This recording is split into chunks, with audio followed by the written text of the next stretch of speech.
नमस्कार, कामतगिरी अभय न्यूज में आप सभी दर्शकों का स्वागत है और मैं हूं परवेज। अब डालते हैं एक नजर आज के मुख्य समाचारों पर।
अब समाचार विस्तार से।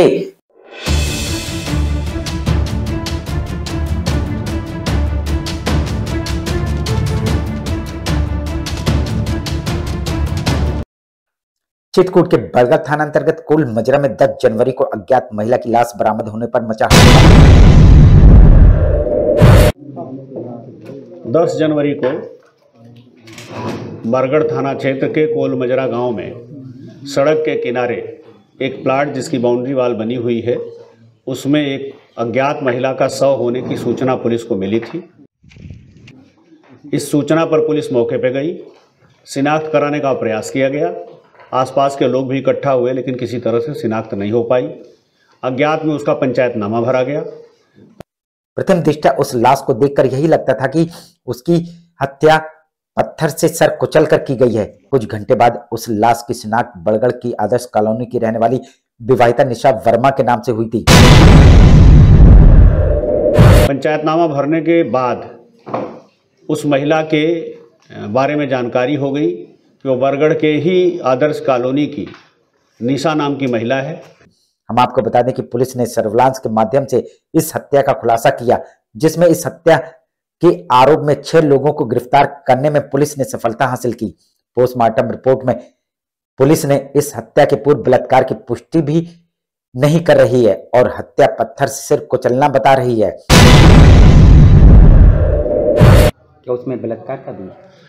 देखिए, मेडिकली कहीं ऐसी कोई पुष्टि नहीं है, तो स्त्री मर्यादा का ध्यान रखते हुए जब तक मेडिकली कोई प्रूफ न हो जाए, क्योंकि जिसके साथ ये घटना हुई वो दिवंगत हो चुकी है, ऐसे में जब तक हमारे पास साक्ष्य न आए, किसी तरह की इस तरह की टिप्पणी करना स्त्री मर्यादा के विपरीत होगा।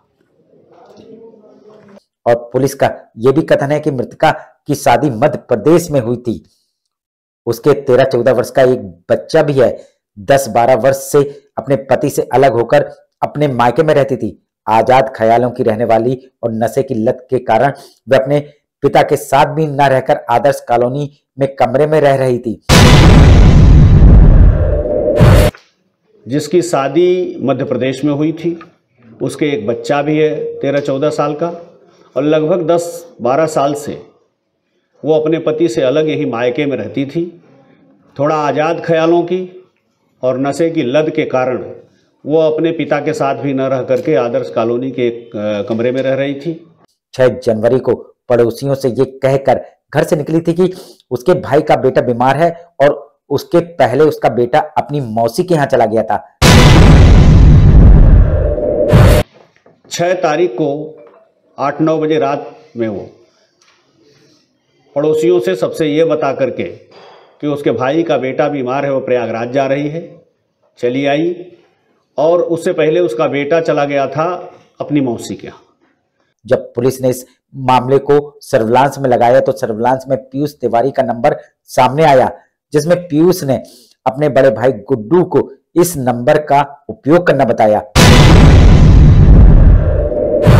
घटना का क्रम ये हुआ कि जब इस महिला की जानकारी हुई तो अनावरण के क्रम में इसका नंबर ट्रेस किया गया और उस मोबाइल नंबर की CDR से लास्ट कॉलर और फ्रीक्वेंट कॉलर की जब हमने पड़ताल की तो प्रिंस तिवारी का नंबर मिला, जिसने ये बताया कि ये नंबर हमारा भाई, बड़ा भाई गुड्डू यूज करता है। और उसी ने फिर आगे ये भी खबर दी कि उसका इस महिला से संपर्क था। उसी से जब पुलिस ने गहन पूछताछ की तो उसने खुलासा किया कि उसका संपर्क इस महिला से था और उसी की निशानदेही में इस हत्या में शामिल 5 लोगों की गिरफ्तारी की गई। और उसी ने आगे यह भी बताया कि ये लोग यहाँ से भागने की फिराक में हैं और उसकी ही निशानदेही पे शेष इस घटना में शामिल अन्य 5 अभियुक्तों की गिरफ्तारी हुई। गुड्डू तिवारी के मौसेरे भाई ने इस महिला को एंजॉय के लिए तैयार किया था और ये 6 लोग उस महिला के पास गए और इन लोगों ने वहां दारू का सेवन किया और फिर दारू के सेवन के बाद गुड्डू तिवारी ने अपनी प्रेमिका को अपने दोस्तों के सामने परोसने की बात रखी, जिस पर प्रेमिका आग बबूला हो गई और उसी समय उसका फोन आ रहा था। फोन को स्विच ऑफ करके उसने मृतका का फोन गायब कर दिया। घटनाक्रम इस प्रकार का है कि गुड्डू तिवारी के एक मित्र हैं, उन्होंने इसके मौसेरे भाई से ये पूछा कि चलो आज मौसम ऐसा है कि हम लोग कुछ एंजॉय करते हैं, यानी खाने पीने के अलावा कुछ और भी बातें इनकी थी उस कोड वर्ड में। तो इन्होंने बताया कि मेरा भाई है, उसकी एक गर्लफ्रेंड है, चलो हम उससे बात करते हैं। उन्होंने उससे बात किया, वो खाने पीने के नाम पे तैयार हो गई। फिर ये 6 लोग 4 बोतलें खरीदे, हाफ बॉटल, उसमें से 2 खाली वहाँ बोतलें हमें मौके पे भी घटनास्थल पे मिली थी। 2 लीटर बिस्लेरी की बोतल का पानी लिया था, वो बिस्लेरी की बोतल भी बरामद हुई थी जिसमें 250-300 ml पानी था। वहाँ गए, सब ने खूब पिया। पीने के बाद गुड्डू तिवारी ने अपनी प्रेमिका को अपने अन्य मित्रों को भी परोसना चाहा, उसने उस पर इनकार किया। इसी बीच उसका मोबाइल फ़ोन आ रहा था, मोबाइल इन लोगों ने लेकर के स्विच ऑफ कर दिया और मोबाइल गायब कर दिया। 2 बातों पर उसकी इनसे लड़ाई हो गई कि तुमने मुझे क्या समझ रखा है, मैं कोई ऐसी वैसी महिला नहीं हूँ, और दूसरा मेरा मोबाइल कहाँ है। जिस पर गुड्डू तिवारी और पंकज यादव की मृतका के बीच तू-तू मैं होने लगी, जिस पर मृतका ने अपना सर वहीं पड़े पत्थर में पटक लिया। शराब के नशे में धुत गुड्डू तिवारी ने और उनके एक साथी मिस्टर यादव हैं, पंकज यादव, ये लोग उस महिला को थोड़ा उनसे हॉट टॉक्स में ज़्यादा शामिल रहे। महिला ने इनको जब धमकी दिया कि मैं आपको जेल भिजवा दूंगी और उसने पत्थर पे अपना सिर मारना चाहा। इसके बाद इन दोनों ने पास में पड़े बड़े पत्थर को उसके सिर में दे मारा, जिस कारण से 2 दिन तक वहां पड़े होने की वजह से ज्यादा खून बहने के कारण उसकी मौत हो गई। तो इन्होंने एक बड़ा पत्थर उठा के उसके सर पर दे मारा। इन्होंने लगा कि अब ये हमें फंसा ही देगी, जेल जाना पड़ेगा, ऐसे कोई हमें पकड़ नहीं पाएगा। ये वहाँ से गायब हो गए और महिला एक्सेस ब्लीडिंग के नाते वहाँ गुजर गई। और इस घटना की जानकारी पुलिस को तीसरे दिन हुई। देखा आपने, ये घटना केवल अपनी प्रेमिका को अपने दोस्तों के सामने परोसने से इनकार करने की वजह से घटी। वहीं पुलिस ने इन आरोपियों को गिरफ्तार करके संबंधित धाराओं में जेल भेज दिया है। तीसरे दिन जब पता चला तो ये सारा मुकदमा दर्ज हुआ और घटना का इस तरह से अनावरण हुआ। सभी अभियुक्त पकड़ लिए गए हैं और इन्होंने अपना जुर्म इकबाल भी किया है। फिर में डालते हैं एक नजर आज के मुख्य समाचारों पर।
अब हमें इजाजत दीजिए, अगले समय हम फिर हाजिर होंगे पुनः कुछ खास खबरों के साथ। नमस्कार और आप देखते रहिए अभय टीवी।